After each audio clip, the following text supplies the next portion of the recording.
All right, lecture 10. I'm going to move very fast here because you have pause and you have a rewind. You can look at this over and over again. So I'm just going to go through them, each of these problems, pretty rapidly. So convert 178 liters to decimeters cubed, centimeters cubed, mils, cc's, and gallons. Well, first thing you should know is 1 liter is equal to 1 decimeter cubed. So that means that 178 liters equals 178 decimeters cubed. And 1 liter is equal to 1,000 centimeters cubed. But 1 centimeter cubed, it's on there, is equal to 1 mil, which is equal to 1 cc. Cc means cubic centimeter, and that's what this is. So 1 liter is 1,000 centimeters cubed. It's also 1,000 mils, and it's also 1,000 cc's. On an exam, sometimes it's considered a trick question. It's not. You just have to know these different units. There's lots of them for volume that are used in science and in the medical field. A lot of other fields. So everybody uses their different units of measure. So, and then we have 1 liter is equal to 0.264 gallons. So answer the first question here. So 178 liters, let's put L. 1 liter is 1,000 centimeters cubed. And it will, once we find this answer, it will also go for the next two. And 1 liter equals 1,000 centimeters cubed. That is exact. So we'll have 3 significant figures for our end. And this would be 178,000 centimeters cubed. Since we had only 3 significant figures to start with, we should end with 3, so we have to put it into scientific notation. So we have this for our answer, but that's also 178 liters is also 1.78 times 10 to the 5th mils, and then 1.78 times 10 to the 5th cc's. Just to cover all the possibilities. So we've done decimeters cubed, centimeters cubed, mils, cc's, now gallons, 178 liters. And then as it's stated above here, 1 liter is 0.264 gallons. We'll just write it GAL. And that's not exact. When you go from metric to English units, generally the relationship is not exact. There's one that is, though. 1 inch is 2.54 centimeters. That one is exact. Not that we're going to use it here, but just to mention it. But most of the time, they're not exact. You have to be told that. In this case, they're not. So we have 3 significant figures. Luckily, they gave us 3 up here. Make sure I'm on here. And so if they had given us, this had been 1.0 and this had been 0.26, then we could have only had 2 significant figures for our answer.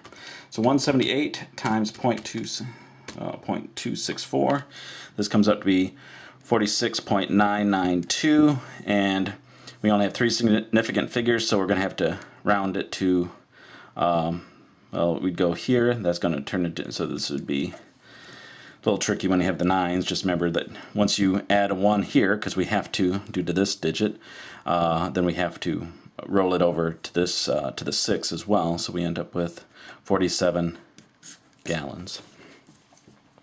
And as I said, I'm going to go through quickly, so if I make a mistake in the final calculation, a calculator error, let me know. But if you do it out, follow everything that I do and came up with a different answer, double check it, but then that would be right, and I made a mistake somewhere. But don't want me doing is double and triple checking and spending hours total on that over the course of the next 100 lectures or so. But if I make a mistake, let me know.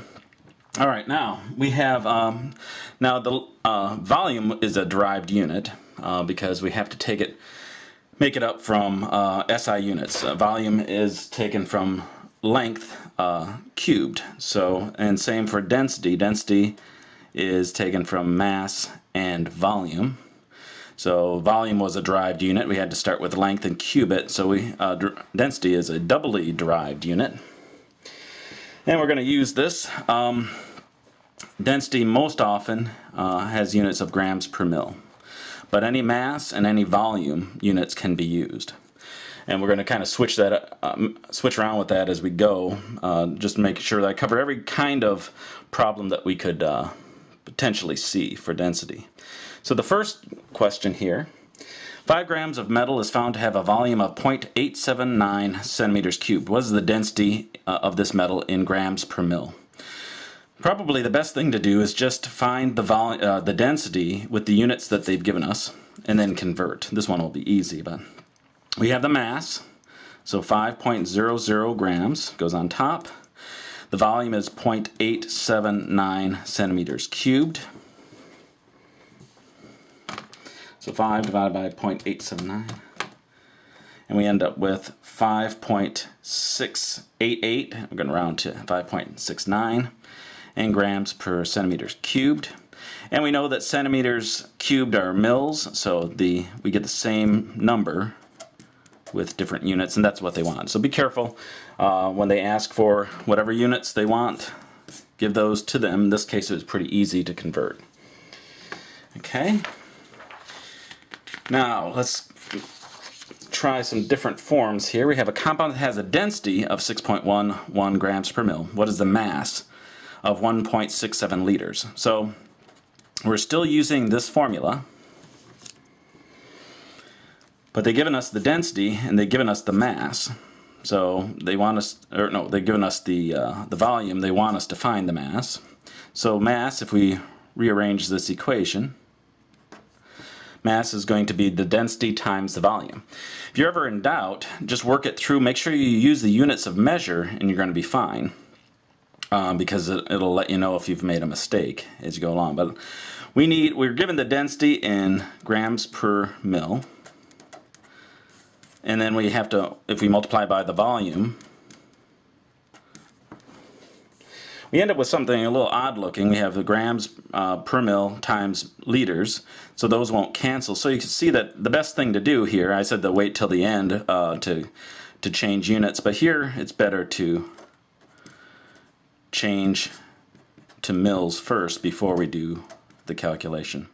So 1.67 times 10 to the third mils. We have to keep the same number of significant figures, so we have to change the scientific notation.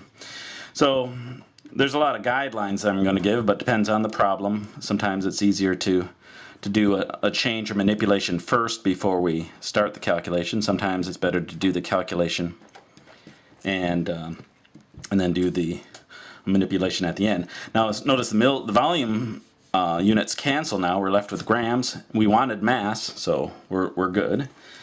We have the right units. If we have the right units, then we should come up with the right answer. You always want to carry your units through to double check. Now let me just write it out what I have on my calculator. Well, we have 3 significant figures, so we need 3 here. We have to chop it here, so this is going to be, it's best to, well, you really have to change it to scientific notation. And actually, this should be to the 4th.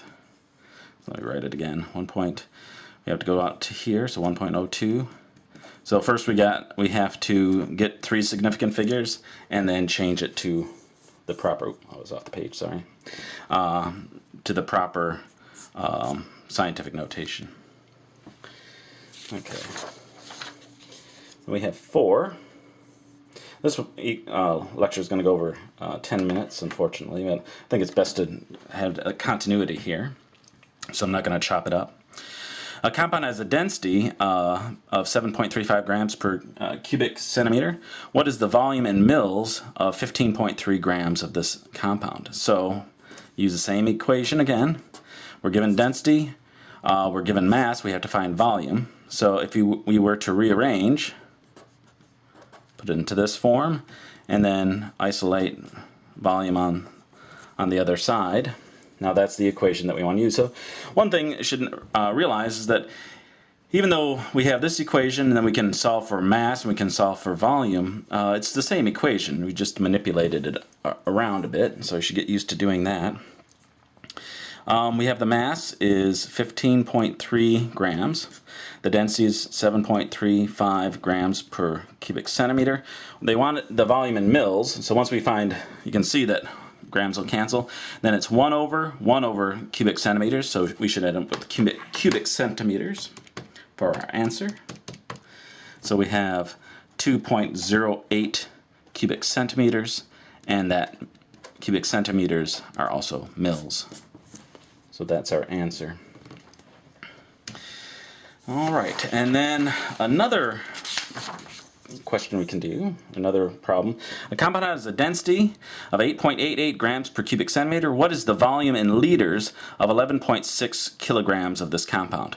So this problem is set up so that you have to find a volume in liters that's different than this volume.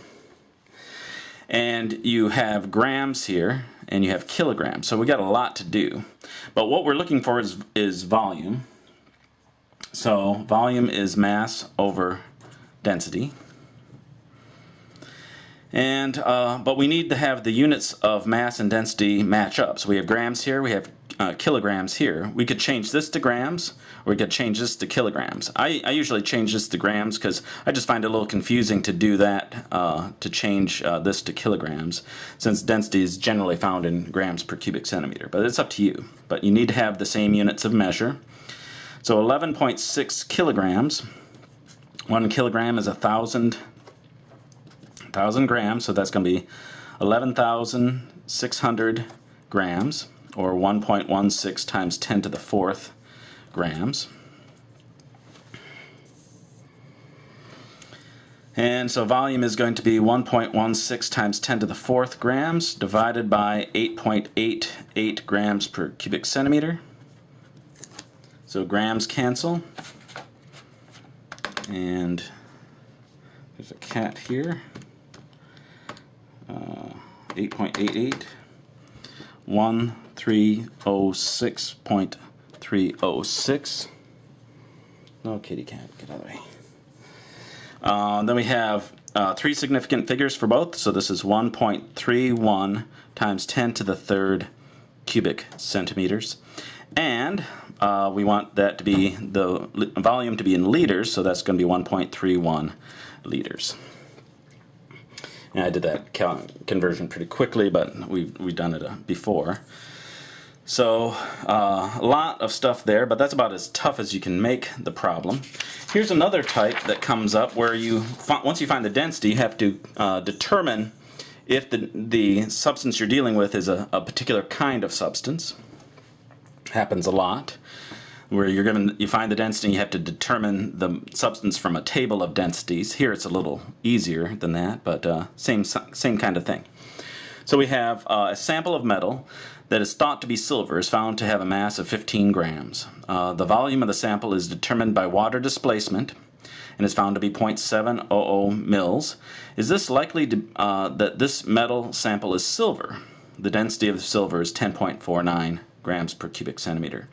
So I say likely because even if it has the same density, it doesn't mean that it's silver, but that's the first check that we would have. If the density was not 10.49, then it definitely isn't silver, but at least that puts us on the right trail if the density comes up correctly. So we want this density, we're given this mass, this volume, so 15.0 grams, 0.700 mils.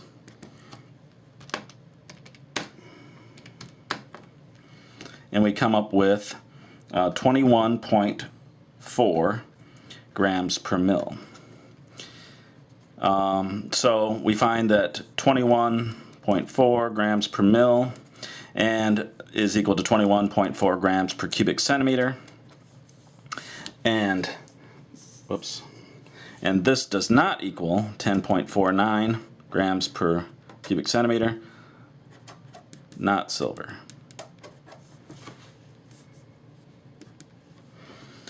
And You could have also been given this, you find this density and then be asked to determine what metal it is, and you'd have a list of metals, and one of them would be either 21.4 or very close to it. And that's the deal.